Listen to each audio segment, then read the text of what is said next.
নমস্কার। প্রাথমিকের ৯,৫৩৩ প্যানেল দিয়ে গুরুত্বপূর্ণ খবর যে 2022-এ যে রিক্রুটমেন্ট প্রসেস সেটা নিয়ে কিন্তু কেস হয়েছে কি যে এনআইওএস ডিএলএড ক্যান্ডিডেটরা কিন্তু কেস করছে যে 2022-এর যে প্যানেল সেই প্যানেলে তারা কিন্তু ঢুকতে চায়, সেটাই কিন্তু জানিয়েছে অনারেবল সুপ্রিম কোর্টে। তো কি বলেছে এনআইওএস ডিএলএডরা সেটা কিন্তু এখানে পরপর দেওয়া আছে। তো এনআইওএস ডিএলএডরা যে গত বছর তার আগের বছর অর্থাৎ 2023 সালের নভেম্বর মাসে কিন্তু এনআইওএস ডিএলএড ফ্রেশ রিক্রুটমেন্ট থেকে তারা বাদ চলে যায় মহামান্য সুপ্রিম কোর্টের নির্দেশে। ও তার পরবর্তীকালে রিভিউ পিটিশনের পরে তারও 1 বছর পরে কিন্তু আবার সেই ফিরে পায় সেই ফ্রেশ রিক্রুটমেন্টে ঢোকার বিষয়টি। তো কি বলেছে 2022 যে রিক্রুটমেন্ট প্যানেল নিয়ে এখানে পরপর আছে। Any recruitment initiated post 28/11/2023 for primary school teacher must be reopened to implement honourable supreme court's order dated 10/12/2024। গত 10ই ডিসেম্বর 2024-এ যে সুপ্রিম কোর্টের অর্ডার সেটা হলো ফ্রেশ রিক্রুটমেন্টে এনআইওএস ক্যান্ডিডেটরা বসতে পারবে, এবং গত 28/11/2023-এর যে অর্ডার সেখানে বিষয়টি হলো যে ফ্রেশ রিক্রুটমেন্টে এনআইওএস ডিএলএডরা কিন্তু বসতে পারবে না। তারপর কি বলেছে, by giving the opportunity to applicant petitioners to apply by ensuring an equal opportunity for them, অর্থাৎ এনআইওএস ডিএলএড এবং রেগুলার ডিএলএড তাদের ইকুয়াল অপরচুনিটি দিতে হবে, সেই বিষয়ে কিন্তু বলা হয়েছে।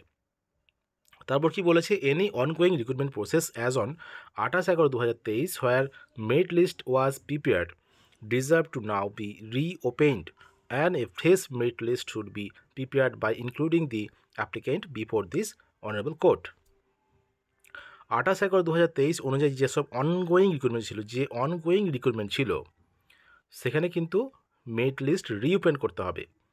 মেরিট লিস্ট প্রিপেয়ার যেগুলো হয়েছে সেগুলো রিওপেন করতে হবে এবং ফ্রেশ মেরিট লিস্ট তৈরি করতে হবে, সেটাই কিন্তু বলা হয়েছে। তারপর কি বলেছে, the letter which excluded NIOS DLED candidates from the state recruitment process must be revoked forthwith and be rendered null and void from the date of publication as is in the treat of Honorable Supreme Court order dated 10/12/2024। 10/12/2024-এর যে order সেই NIOS D.El.Ed নিয়ে সেটা কিন্তু state গভর্নমেন্টকে মানতে হবে। Where joining letters was issued to NIOS DElEd candidate and subsequently withdrawn this letter must be, তাহলে এখানে বলেছে যে উইথড্রন করতে হবে, উইথড্রন করেছিল সেগুলো কিন্তু করতে হবে।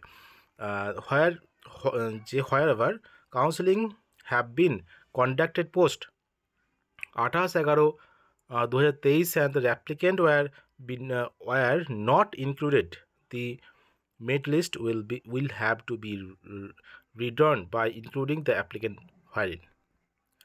The above excuse be completed by all the state within a period of week. তো এইখানে যেটা বলেছে যে সেই ডেট অনুযায়ী অর্থাৎ 28/11/2023 অনুযায়ী যেসব অনগোয়িং প্রসেস ছিল সেখানে কিন্তু সেই সব প্যানেল ফ্রেশ করতে হবে, অর্থাৎ ফ্রেশ মেরিট লিস্ট তৈরি করার কথা কিন্তু দাবি কিন্তু করা হয়েছে। আগামী 4 মার্চ মহামান্য সুপ্রিম কোর্টে এই শুনানি আছে। কি হবে কি না হবে সেটা পরের বিষয়, সেটা শুনানিতে হবে। তো এটা কিন্তু বিষয় যে 9,533 প্যানেল নিয়ে কিন্তু কাটাছাড়া করতে চাইছে, অর্থাৎ ফ্রেশ প্যানেল তৈরি করার কথা কিন্তু এখানে দাবি করা হয়েছে। তো দেখা যাক কি হয়। 9,533 প্যানেলের বেশিরভাগ জনই চাকরি করছেন, তো গত 1 বছরের ওপর ধরে। তো কি হবে এরপর, এনআইওএসটা ঢুকতে পারবে কি পারবে না, পেলে হয়তো ওই প্যানেলে ঢুকবে না অন্য প্যানেল তৈরি করা হবে সেটা পরের বিষয়, বিষয়টা অন্য, সেটা শুনানির পরবর্তী সময়ে আরও কি হতে পারে সেটা পরের বিষয়। তো তো এটা কিন্তু বিষয় যে ৯,৫৩৩ প্যানেল কিন্তু মানে পশ্চিমবঙ্গের ক্ষেত্রে এটা কিন্তু বলা হয়েছে যে ফ্রেশ মেরিট লিস্ট তৈরি করার দাবি কিন্তু করা হয়েছে। খুবই ভয়ঙ্কর বিষয় এটা।